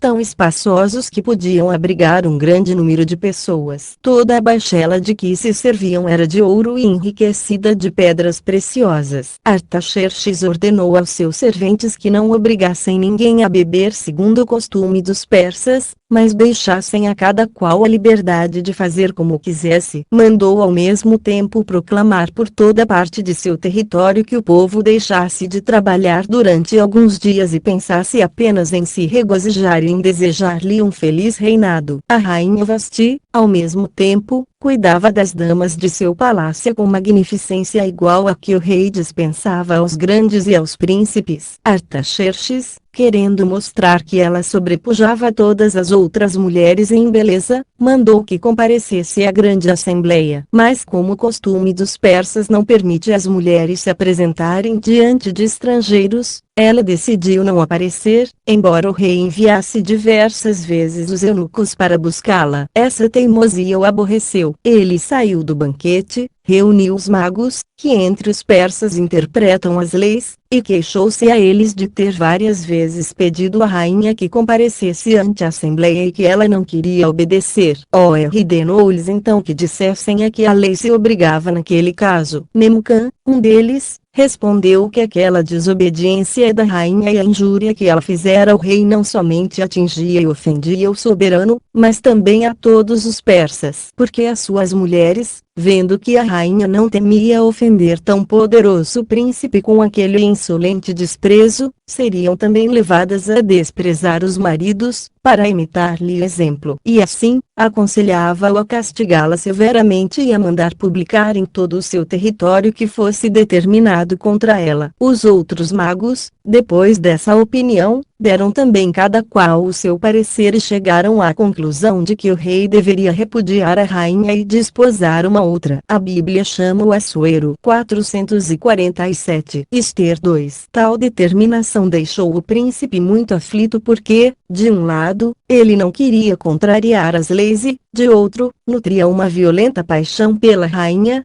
por causa de sua extrema beleza. Seus amigos, vendo-o tão agitado, aconselharam-no afastar do coração aquele afeto que o atormentava inutilmente, a mandar procurar em todas as províncias as mais belas jovens e a desposar a que mais lhe agradasse. O amor que teria por ela diminuiria cada vez mais a paixão por Vasti, até desaparecer por completo. O rei aprovou a proposta e mandou imediatamente, para esse fim, que em todo o seu território se escolhessem as mais belas jovens. Trouxeram-lhes as moças mais formosas, dentre as quais distinguia-se uma da Babilônia, de nome Ester, que não tinha nem pai nem mãe e fora criada por seu tio, de nome Mardoqueu, da tribo de Benjamim, um dos mais ilustres dentre os judeus. A beleza dessa moça, a sua modéstia e a sua graça eram tão extraordinárias que atraíam os olhares e a admiração de todos. Puseram-na entre 400 outras que foram entregues ao cuidado dos eunucos, e tudo se fez para que fossem cercadas de todos os bens. Durante 6 meses, foram alvo de todas as atenções. Eram bem alimentadas e cuidadas e adornavam-se e perfumavam-se com requinte. Passado esse tempo, julgou-se que já estavam em condições de agradar ao rei. Assim, eles lhe mandavam uma por dia, a qual o príncipe devolvia no dia seguinte. Quando chegou a vez de Ester, Artaxerxes agradou-se tanto dela que a escolheu para a esposa, e as bodas foram celebradas no 7º ano de seu reinado, no 12º mês, de nome Adar. Ele mandou em seguida aos chamados agares que proclamassem por todo o seu território que o povo deveria festejar o seu matrimônio e tratou magnificamente durante um mês os principais cidadãos, tanto dos persas e dos medos quanto dos de outras nações que lhe estavam sujeitas. Depois de instalar a nova rainha em seu palácio, pôs-lhe a coroa na cabeça e amou-a sempre como sua esposa, sem lhe perguntar de que nação ela era e sem que ela também nada dissesse a esse respeito. Mardoqueu, que amava como se fosse sua própria filha, deixou a Babilônia para ir morar em Susa, e não se passava um dia sem que ele desse uma volta ao redor do palácio, para ter notícias dela. Nesse entretempo, o rei publicou uma ordem pela qual proibia todos os de sua casa, sob pena de morte, vir procurá-lo sem serem chamados quando ele estivesse assentado no trono. Guardas armados junto de sua pessoa tinham ordem para afastar qualquer um que ousasse se aproximar. Ele empunhava uma vara de ouro e, quando queria conceder graça a alguém que se apresentara sem ser chamado, ele o tocava com ela. A pessoa então deveria beijá-la, e assim evitava a morte. Algum tempo depois, 2 eunucos, chamados Bigtan e Teres, fizeram uma conspiração para matar o rei. Um judeu de nome Barnabas, que servia um deles, avisou Mardoqueu. Este comunicou-o imediatamente ao rei, por meio de sua sobrinha, a rainha Ester. Eles foram presos e enforcados. Artaxerxes não recompensou a Mardoqueu pelo serviço prestado, mandou apenas registrar o fato em suas crônicas e permitiu-lhe entrar no palácio como se fosse um de seus familiares. Ester 3. Um amalequita chamado Amã, filho de Amedata, desfrutava então tal prestígio que quando ele entrava no palácio os persas e os estrangeiros eram obrigados, por ordem do rei, a se prostrar diante dele. Mardoqueu era o único que não lhe prestava essa homenagem, porque a lei de Deus o proibia. Amã, tendo notado isso, perguntou-lhe de que nação ele era. Sabendo que era judeu, ficou muito irritado e exclamou: Ora, os persas, que são livres, põem o joelho em terra diante de mim, e esse escravo não se digna fazer o mesmo. Como ele era por natureza inimigo mortal dos judeus, porque os amalequitas haviam sido outrora vencidos por eles, o seu furor cresceu tanto que seria muito pouco, para a sua vingança, mandar matar Mardoqueu, seria necessário exterminar toda a nação judaica. Ele foi então falar com o rei e disse-lhe que existia espalhado por todo o seu território um certo povo que era inimigo de todos os demais e cujas leis, cerimônias e costumes eram totalmente estranhos, sendo odiosos aos outros homens, e que o maior favor que podia fazer aos seus súditos era exterminá-lo. Mas, para que as rendas do soberano não fossem diminuídas com isso, ele lhe oferecia de boamente 40.000 talentos de prata, por prestar tão grande serviço, ou seja, livrar o império de tal peste. O rei respondeu que, quanto ao dinheiro, ele o restituiria de boa vontade, e, quanto ao que se referia àquela classe de gente, deixava tudo ao critério de Amã. Amã, depois de haver obtido o que desejava, mandou publicar, em nome do rei, em todo o seu território um edito, cujas palavras eram estas: o grande rei Artaxerxes, aos 127 governadores que constituímos desde as Índias até a Etiópia, saudação. Muitas e várias nações estão sujeitas ao nosso império, e estendemos o nosso domínio sobre a terra o quanto quisemos, porque, em vez de tratar os nossos súditos com rigor, não temos mais prazer que lhes dar todas as demonstrações de nossa estima e bondade, fazendo-os desfrutar muita paz. E, para isso, envidamos os maiores esforços para que a sua felicidade seja eterna. Por isso, tendo sido avisados por Amã, a quem honramos mais que a qualquer outro com o nosso afeto, pela sua fidelidade, probidade e sabedoria, de que há um povo espalhado por toda a terra o qual é inimigo de todos os outros e possui leis e costumes próprios e tem por inclinação natural um grande ódio aos reis, não tolerando dominação alguma, nem a nossa, nem a prosperidade do nosso império, desejamos e ordenamos que quando Amã,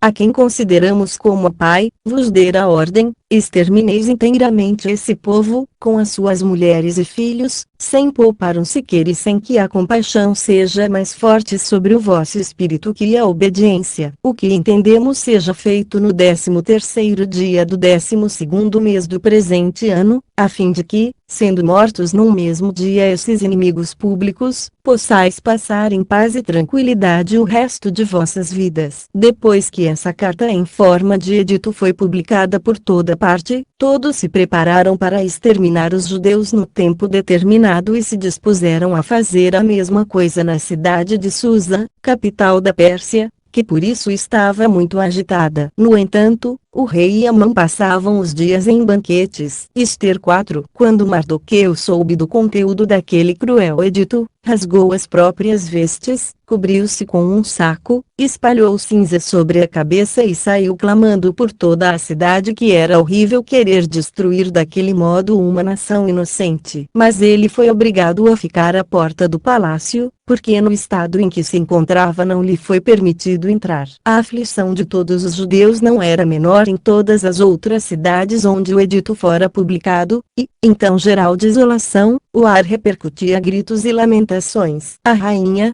perturbada por saber que Mardoqueu estava à porta do palácio no deplorável estado em que o descrevi, mandou-lhe outras vestes, para que as trocasse. Ele, porém, as recusou, porque a causa de seu penar subsistia ainda e ele não podia se desfazer dos sinais. A princesa, ante a recusa, mandou o eunuco o ataque e perguntar o motivo de tão grande aflição e de ele não querer deixar aqueles trajes tão tristes. Mardoqueu mandou dizer-lhe pelo mesmo eunuco que Amã oferecera ao rei uma grande soma de dinheiro a fim de obter permissão para exterminar todos os judeus e que sua majestade lhe concedera licença. Assim, em Suzã e em todas as províncias do império fora publicado um edito, do qual lhe mandava uma cópia. Tratava-se portanto da ruína de toda a nação judaica, na qual a própria rainha tinha sua origem. Ele suplicava que ela não temesse humilhar-se a ponto de se prostrar aos pés do rei para suplicar-lhe graça, pois somente ela o podia fazer. Além disso, Amã, ao qual ninguém igualava em prestígio e em autoridade, fazia continuamente crescer a irritação do rei contra eles. A rainha respondeu que a menos que o rei solicitasse não podia ir ter com ele, sob pena de perder a vida,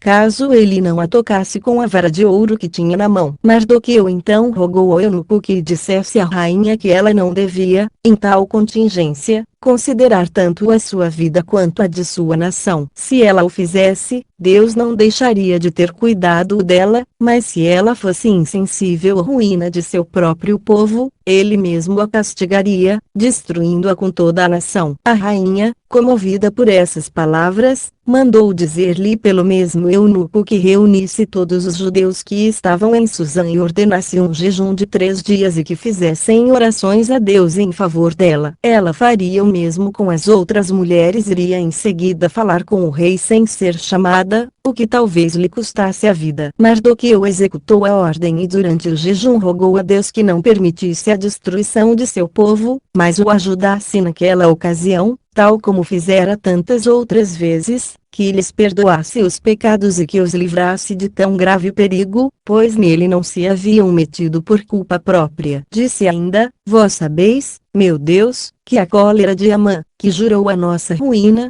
provém de eu não ter querido violar as vossas santas leis, prostrando-me diante dele para lhe prestar uma homenagem que somente a vós é devida. Essa fervorosa oração foi acompanhada por todo o povo, que pedia a Deus com não menor ardor que os ajudasse naquela grave contingência. A rainha, por seu lado, em vestes de luto, passou esses 3 dias prostrada por terra, sem comer nem beber e sem cuidar de sua pessoa. Ela pedia a Deus, sem cessar, que tivesse compaixão dela, pondo-lhe na boca o que devia dizer ao rei e tornando-a mais agradável aos seus olhos do que nunca, a fim de que, em tal perigo, pudesse não somente atrair a sua clemência sobre ela e sobre os de sua nação, mas fazer ele voltar a sua cólera contra os inimigos, de modo que caíssem na mesma desgraça em que os queriam precipitar. Ester 5. Depois de assim orar durante 3 dias, ela tirou as vestes tristes e revestiu-se de outras, magnificamente ricas, as quais ajuntou os ornamentos com os quais se podem enfeitar uma grande rainha. Foi em seguida falar com o rei, acompanhada somente por suas damas, sobre uma das quais se apoiava, enquanto outra sustentava a cauda de suas vestes, cujas dobras pareciam flutuar sobre o pavimento. Via-se um modesto rubor tingir as suas faces, e a majestade e a beleza resplandeciam igualmente em seu temor. Quando ela viu o soberano assentado no trono resplandecente de pedras e joias a contemplá-la, quem sabe, de maneira pouco favorável, ficou tomada de tanto medo que as forças quase lhe faltaram, e ela teve de se apoiar na mulher que vinha ao seu lado. O rei, cujo coração Deus sem dúvida tocou naquele momento, temeu tanto por ela que desceu apressadamente do trono e a tomou nos braços. E, com palavras repassadas de amor e ternura, disse-lhe que nada temesse por ter vindo sem ser chamada, porque aquela lei havia sido feita somente para os seus súditos, e não para ela, que com ele partilhava a coroa e por isso estava acima de todas as leis. Depois de assim falar, ele pôs-lhe o cetro na mão e, para tranquilizá-la completamente e não transgredir a lei, tocou-a docemente com a vara de ouro. Então a virtuosa rainha voltou-se, tomou ânimo e falou deste modo: não vos posso dar outra razão do desfalecimento que de mim se apoderou senão a grande surpresa de ver-vos cheio de glória, de beleza e de majestade ao mesmo tempo tão temível. Não sei o que se passou comigo. Ela pronunciou essas poucas palavras com uma voz tão fraca que a apreensão do rei aumentou, e ele tudo fez para tranquilizá-la, garantindo que concederia qualquer favor que ela pedisse, ainda que fosse metade de seu reino, lhe daria com prazer. Ela respondeu que o único favor que almejava era obter consentimento para cear com ele no dia seguinte, e que ele levasse também Amã. Ele o concedeu de boa mente. E, quando se puseram à mesa, Ele insistiu em que ela dissesse o que desejava, asseverando-lhe ainda que nada havia que ele não lhe concedesse com prazer, mesmo que fosse uma parte de seu reino. Ela suplicou que o seu pedido fosse protelado até o dia seguinte, que ele lhe concedesse ainda a honra de vir novamente cear com ela, trazendo a mãe em sua companhia. Isso ela também obteve facilmente. A mãe estava muito satisfeito ao sair do banquete, pela honra insigne que a rainha lhe concedia, escolhendo a ele somente para ter a honra de comer com ela à mesa do rei. Contudo, encontrando Mardoqueu no palácio, ficou fora de si pela cólera, ao constatar que ele continuava a não se prostrar diante dele. Quando voltou ao seu aposento, contou à sua mulher, de nome Zeres, e aos seus amigos o favor singular que o rei e a rainha lhe haviam concedido, convidando-os ele somente para sentar-se à sua mesa e repetindo o convite também para o dia seguinte. Porém ele acrescentou: como poderia eu estar plenamente satisfeito, tendo encontrado Mardoqueu, o judeu, no palácio, que tem a ousadia de me desprezar? Sua mulher respondeu-lhe que, para livrar-se dele, devia mandar erguer uma forca de 50 côvados de altura e pedir ao rei licença para nela pendurar Mardoqueu no dia seguinte. Ele aprovou o conselho e mandou erguer a forca em sua casa, o que foi feito. Ester 6. Deus, que via o que estava para acontecer,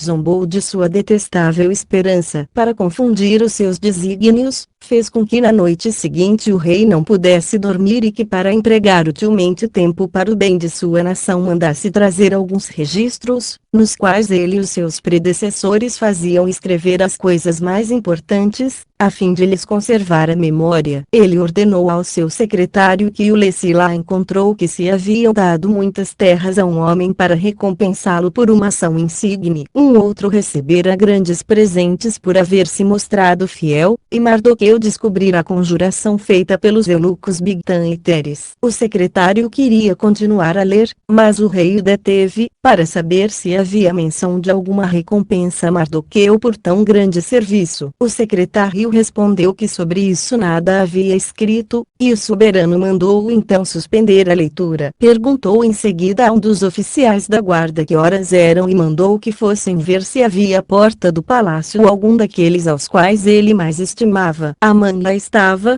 porque viera pedir a morte de Mardoqueu. O rei mandou chamá-lo e, quando ele entrou, disse-lhe: como estou certo de que ninguém tem mais afeto por mim do que vós, rogo-vos que me digais o que posso fazer para honrar de maneira digna de mim um homem ao qual estimo muitíssimo. Amã, que sabia que nenhum outro era mais estimado pelo rei, julgou logo que aquelas palavras se referiam a ele. Assim, persuadido de que as suas sugestões seriam aceitas e ainda reverteriam em seu favor, respondeu: se vossa majestade quer cumular de favores aquele que merece toda a vossa estima, ordenai que o façam montar sobre um de vossos cavalos vestido à maneira dos reis e com uma cadeia de ouro, e que um daqueles que vossa majestade mais estima caminhe diante dele por toda a cidade, clamando como um arauto, e assim que se deve honrar aquele a quem o rei concede os seus favores. O rei acolheu com alegria essa sugestão, que Amã pensava estar dando em favor de si mesmo, e disse-lhe: tomai então um de meus cavalos e levai um de meus mantos de púrpura e uma cadeia de ouro para pôr no judeu Mardoqueu. E, estando ele assim revestido como acabais de descrever, ide diante dele, clamando como um arauto que julgastes conveniente dizer, pois como não amo ninguém mais do que vós, é justo que sejais o executor do sábio conselho que me destes para recompensar um homem ao qual sou devedor da vida. Amã não ficou menos surpreendido com essas palavras do que teria ficado se fosse atingido por um raio. Sendo, porém, obrigado a obedecer a uma ordem tão clara, saiu do palácio com um cavalo, uma veste de púrpura e uma cadeia de ouro e foi procurar Mardoqueu. Encontrou-o perto da porta e ordenou-lhe que tomasse as vestes reais, a cadeia e montasse no cavalo. Mardoqueu, que não tinha a menor ideia do que se passava e do que o levava a falar daquele modo, pensou que Amã estava zombando dele e respondeu: homem mau, o mais perverso de todos os homens. É assim que zombais de nossa infelicidade. Mas, quando ele soube que o rei o honrava com aquele favor em consideração ao serviço que lhe prestara, vestiu os trajes reais, pôs a cadeia, montou no cavalo e assim percorreu a cidade, levado por Amã, que clamava diante dele: é assim que se deve fazer aquele a quem o rei deseja honrar. Mardoqueu saiu em seguida do palácio, e Amã, coberto de confusão, foi com lágrimas contar à mulher e aos amigos o que lhe havia acontecido. Eles disseram que, como parecia visivelmente que Deus ajudava Mardoqueu, ele não podia mais esperar vingar-se dele. Ainda falavam desse assunto quando 2 eunucos da rainha vieram dizer-lhe que se apressasse para ir ao banquete. Um deles, de nome Arbona, vendo a forca levantada,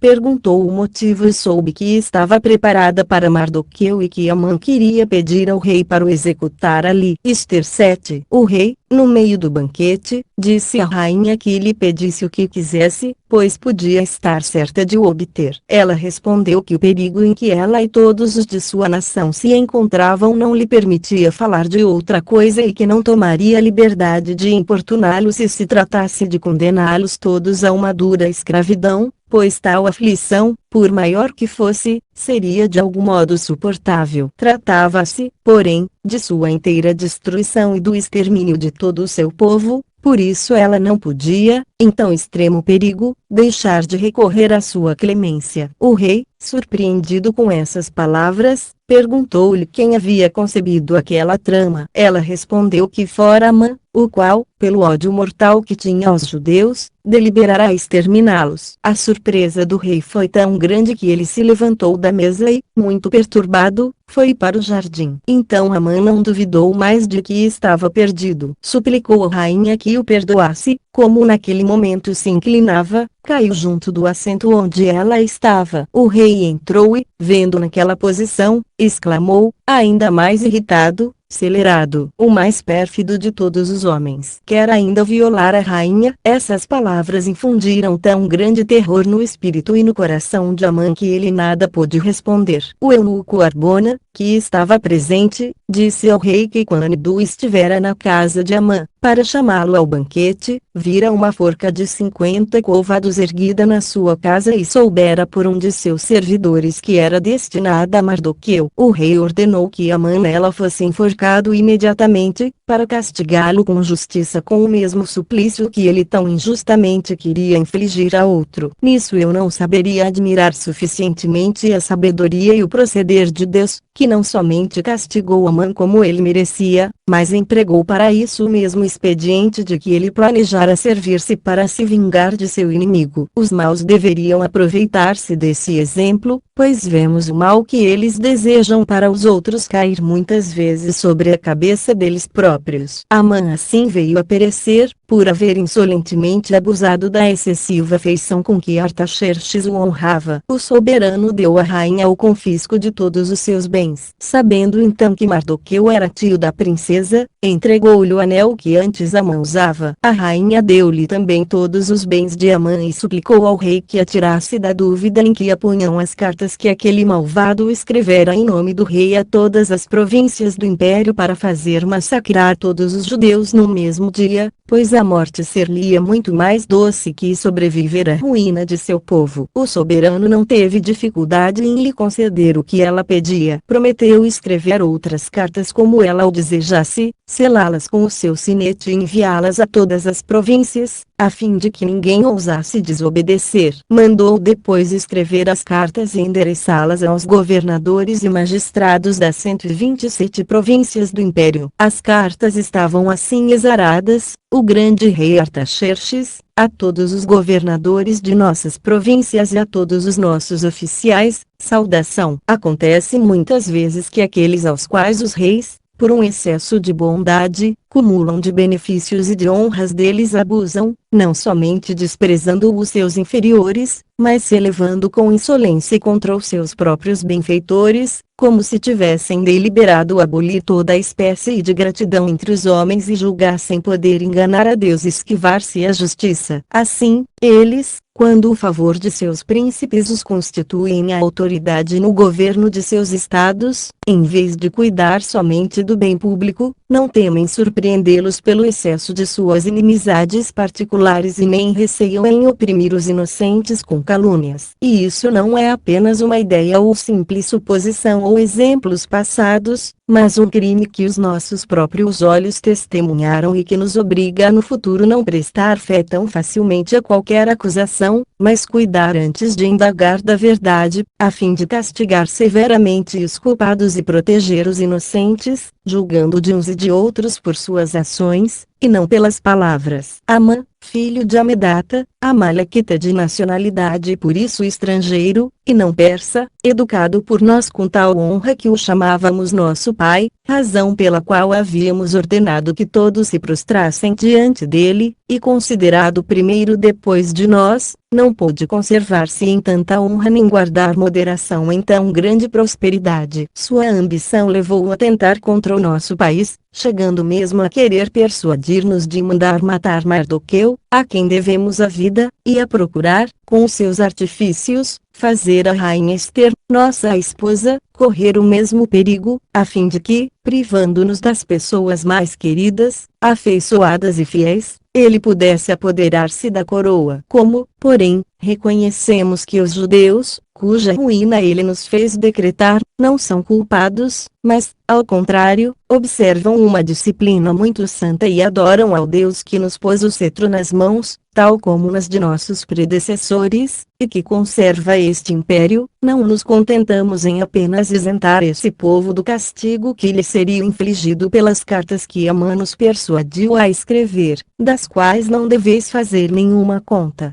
Mas ordenamos que os trateis com muita honra. Assim, para fazer-lhes justiça e obedecer à vontade de Deus, que nos governa e nos manda castigar os crimes, mandamos enforcar as portas de Susã esse pérfido homem. Ordenamos que cópias destas cartas sejam levadas a todas as províncias, a fim de que todos sejam informados de nossa vontade e deixem viver em paz os judeus na observância de suas leis, e que eles sejam até mesmo auxiliados na vingança que lhes permitimos tomar dos ultrajes que sofreram durante esse tempo de amargura, escolhendo para esse fim o 13º dia do 12º mês, de nome Adar, em que Deus quer torná-los felizes.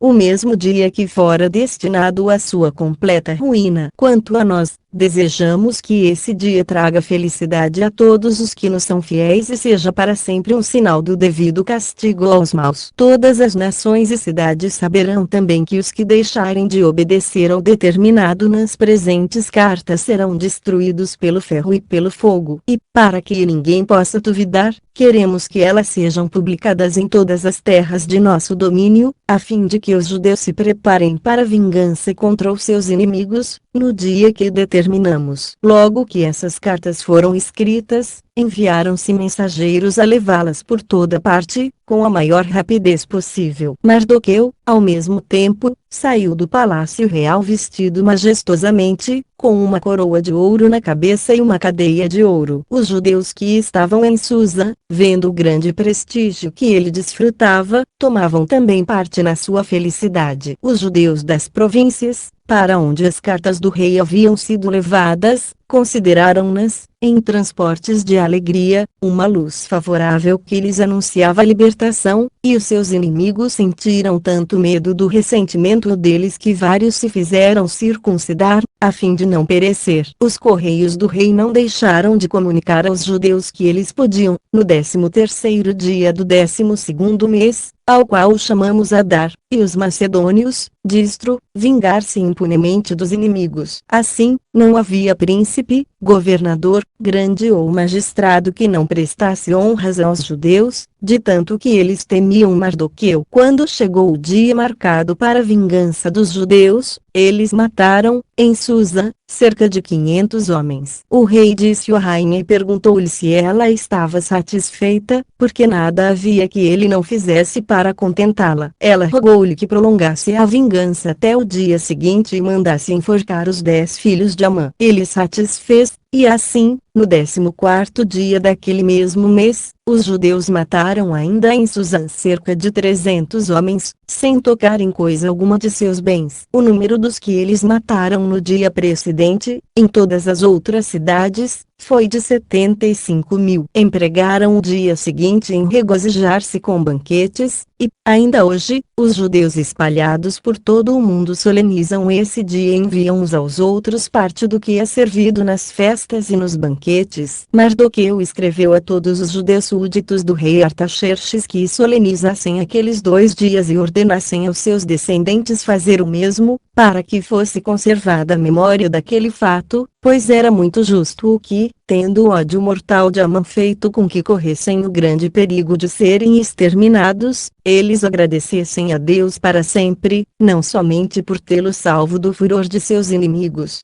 mas por lhes providenciar um meio de se vingarem deles. Os judeus deram àquele mesmo dia o nome de Purim, isto é, dia de conservação, porque eles haviam sido milagrosamente preservados. O prestígio de Mardoqueu crescia sempre, e o rei o elevou a tal grau de autoridade que ele governava, sob dependência do soberano. Todo o reino tinha também todo o poder perante a rainha, de modo que a felicidade dos judeus ia muito além do que eles podiam desejar. O que acabo de narrar foi o que aconteceu de mais importante à nossa nação durante o reinado de Artaxerxes. Capítulo 7. João, sumo sacerdote, mata seu irmão Jesua no templo. Manasses, irmão de Jado, sumo sacerdote, desposa a filha de Sanabalete, governador de Samaria. 448. Depois da morte de Eliasibe, sumo sacerdote, Judas, seu filho, sucedeu. Tendo morrido Judas, João, seu filho, sucedeu, e foi causa de que Bagose, general do exército de Artaxerxes, profanasse o templo e impusesse aos judeus um tributo de 500 dracmas, pagas à custa do público, para cada cordeiro que oferecessem em sacrifício. Isso aconteceu por um motivo, que relatarei a seguir. Bagose estimava muito Jesua, irmão de João, e prometera obter-lhe o cargo de sumo sacerdote. Um dia, quando os 2 irmãos estavam no templo, tiveram por esse motivo uma discussão, e João, arrebatado pela cólera, matou o irmão naquele santo lugar, cometendo assim crime abominável, tanto que não há exemplo de semelhante impiedade entre os gregos e nem mesmo entre os povos mais bárbaros. E Deus não deixou impune esse sacrilégio. Por essa causa, os judeus perderam a liberdade, e o templo foi profanado pelos persas. Logo que Bagose soube disso, veio gritando com furor: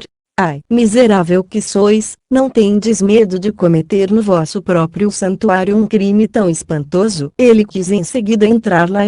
Como quisessem impedi-lo, disse com voz ainda mais forte: credes-me então mais impuro que esse corpo morto que vejo aí estendido? Dizendo essas palavras, entrou no templo e serviu-se desse pretexto para perseguir os judeus durante 7 anos. Depois da morte de João, Jado, seu filho, sucedeu-o no cargo de sumo sacerdote. Ele tinha um irmão de nome Manasses, o qual havia desposado Micasis, filha de Sanabalete, chutense, e governador de Samaria, criado por Dario, rei dos persas. Sanabalete o escolhera para genro, porque, vendo que Jerusalém era uma cidade célebre que causara muitas preocupações aos assírios e a Baixa Síria, tentou por esse meio conquistar o afeto dos judeus. Capítulo 8. Alexandre, o Grande, rei da Macedônia, passa da Europa para a Ásia e destrói o império dos persas. Quando se julga que vai destruir Jerusalém, ele perdoa os judeus e trata-os favoravelmente. 449. Nesse mesmo tempo, Filipe, rei da Macedônia, foi morto à traição na cidade de Egeia,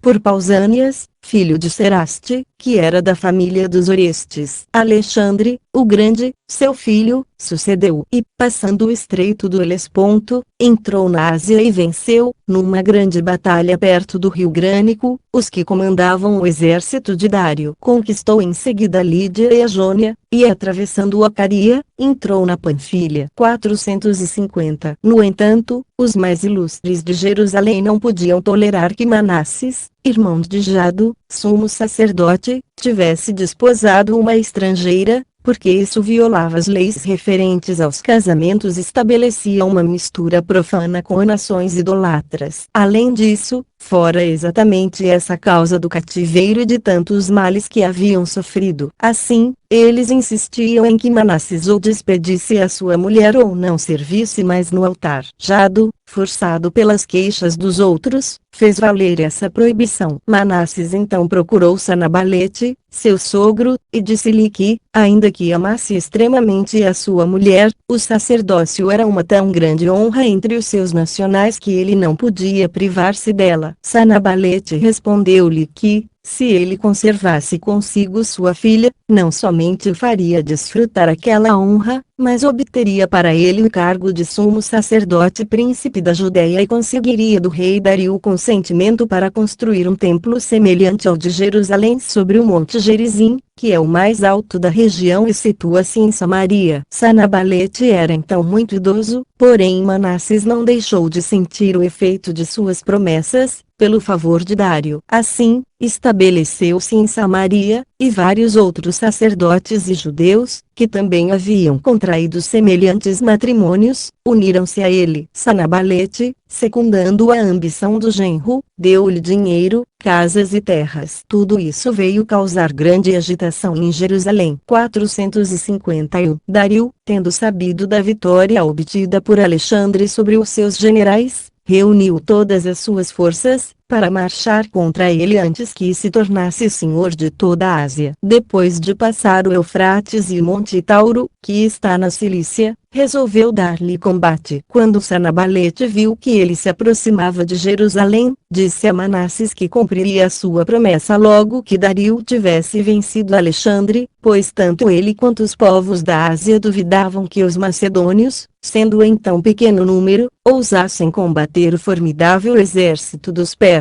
Os fatos, no entanto, mostraram o contrário. A batalha travou-se, e Dario foi vencido, com graves perdas. Sua mãe, sua mulher e seus filhos foram feitos prisioneiros, e ele foi obrigado a fugir para a Pérsia. Alexandre, depois da vitória, chegou à Síria. Tomou Damasco, apoderou-se de Sidom e sitiou Tiro. Durante o tempo em que esteve empenhado nessa empresa, escreveu a Jado, sumo sacerdote dos judeus, pedindo-lhe 3 coisas: auxílio, comércio livre com o seu exército e a mesma assistência dispensada a Dário. Se o fizesse, garantia-lhe que não teria motivo para se arrepender de ter preferido a sua amizade à de Dário. O sumo sacerdote respondeu que os judeus haviam prometido com juramento a Dário jamais tomar armas contra ele, e por isso não podiam fazê-lo enquanto ele vivesse. Alexandre ficou tão irritado com essa resposta que mandou dizer-lhe que, logo que tivesse tomado Tiro, marcharia contra ele com todo o seu exército para o ensinar a ele e aos demais a quem se devia guardar um juramento. Em seguida, atacou Tiro com tanta força que dela se apoderou. E, depois de haver regularizado todas as coisas, foi sitiar Gaza, onde Baemes governava em nome do rei da Pérsia. 452. Voltemos, porém, a Sanabalete. Enquanto Alexandre ainda estava ocupado no cerco de Tiro, ele julgou que o tempo era próprio para realizar o seu intento. Assim, abandonou o partido de Dario e levou 8.000 homens a Alexandre. O grande príncipe recebeu-o muito bem. Sanabalete disse-lhe então que tinha um genro de nome Manasses, irmão do sumo sacerdote dos judeus, que vários daquela nação se haviam juntado a ele pelo afeto que ele lhes tinha e que desejava construir um templo próximo de Samaria, sendo que o rei poderia disso tirar grande vantagem, porque assim dividiria as forças dos judeus e impediria que aquela nação pudesse se revoltar por inteiro e causar-lhe dificuldades,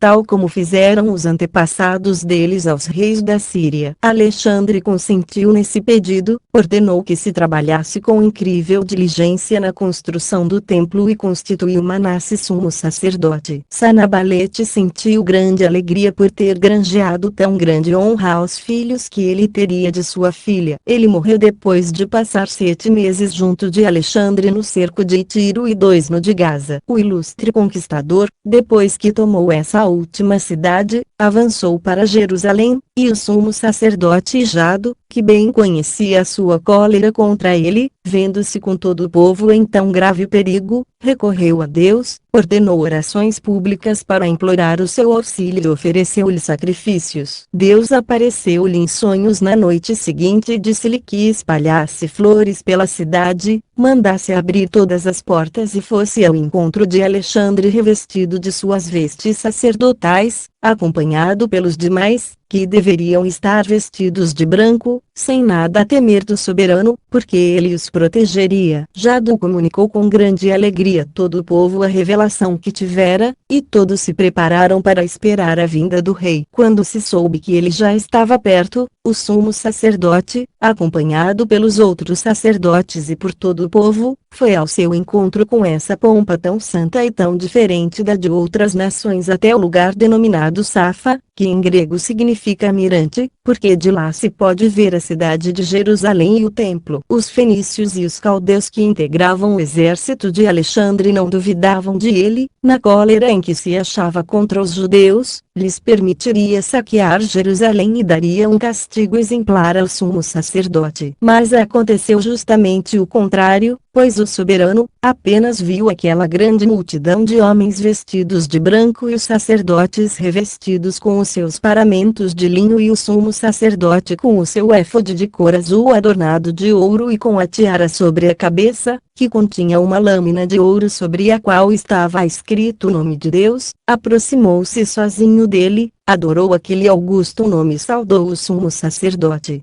ao qual ninguém ainda havia saudado. Então os judeus reuniram-se em redor de Alexandre e elevaram a voz para desejar-lhe toda sorte de felicidade e de prosperidade. Porém os reis da Síria e os grandes que o acompanhavam ficaram tão espantados que julgaram que ele havia perdido o juízo. Parmênio, que desfrutava grande prestígio, perguntou-lhe como ele, que era adorado em todo o mundo, adorava o sumo sacerdote dos judeus. Respondeu Alexandre: não é a ele, ao sumo sacerdote, que adoro, mas ao Deus de quem ele é o ministro, pois quando eu estava ainda na Macedônia e imaginava como poderia conquistar a Ásia, ele me apareceu em sonhos com essas mesmas vestes e exortou-me a nada temer. Disse-me que passasse corajosamente o estreito do Helesponto e garantiu que Deus estaria à frente de meu exército e me faria conquistar o império dos persas. Eis porque, jamais tendo visto antes alguém revestido de trajes semelhantes a esses com que ele me apareceu em sonho, não posso duvidar de que tenha sido por ordem de Deus que empreendi esta guerra, e assim vencerei Dario, destruirei o império dos persas, e todas as coisas suceder-me-ão segundo os meus desejos. Alexandre, depois de assim responder a Parmênio, abraçou o sumo sacerdote e os outros sacerdotes, caminhou no meio deles até Jerusalém, subiu ao templo e ofereceu sacrifícios a Deus da maneira como o sumo sacerdote lhe disse para fazer. O sumo sacerdote mostrou-lhe em seguida o livro de Daniel, no qual estava escrito que um príncipe grego destruiria o império dos persas e disse-lhe que não duvidava de que era dele que a profecia fazia menção. Alexandre ficou muito contente. No dia seguinte, mandou reunir o povo e ordenou que lhe dissessem que favores desejavam receber dele. O sumo sacerdote respondeu que eles suplicavam permissão para viver segundo as suas leis e as de seus antepassados isenção, no 7º ano, do tributo que lhe pagariam nos outros anos. Ele concordou, e, tendo eles também pedido que os judeus que moravam na Babilônia e na Média desfrutassem os mesmos favores, ele o prometeu com grande bondade e disse que se alguém desejasse servir em seus exércitos ele permitiria tal pessoa viver segundo a sua religião e observar todos os seus costumes. Vários então alistaram-se. Esse grande príncipe, depois de agir desse modo em Jerusalém, passou às cidades vizinhas, que lhe abriram as portas. Os samaritanos, cuja capital então era Siquém, situada sobre o monte Gerizim e habitada por judeus desertores de sua nação, vendo que o conquistador tratara com bondade os de Jerusalém, resolveram dizer-lhe que também eram judeus. Pois, como dissemos há pouco, eles não nos reconhecem por compatriotas quando as coisas vão mal para nós e então falam a verdade. Mas quando a sorte nos é propícia eles procuram provar que têm a mesma origem, que são do nosso sangue, como descendentes de José por Manasses e Efraim, seus filhos. Assim, logo que Alexandre saiu de Jerusalém, eles foram, acompanhados pelos soldados que Sanabalete lhes havia mandado, à presença do soberano com grande aparato e demonstrações de alegria para pedir-lhe que fosse a sua cidade e honrasse o seu templo com a sua presença. Ele prometeu fazê-lo na volta. Quanto a um pedido para que também lhes perdoasse no 7º ano os tributos, porque eles não semeavam a terra nessa ocasião, Ele perguntou de que nação eles eram. Responderam que eram hebreus, mas que os sidônios os chamavam de siquemitas. Ele perguntou-lhes então se eram judeus. Eles responderam que não, e então ele lhes disse: eu concedi esse favor somente aos judeus, mas vou me informar desse assunto quando voltare. Depois que souber de tudo detalhadamente, farei o que for mais justo. Depois de assim lhes falar,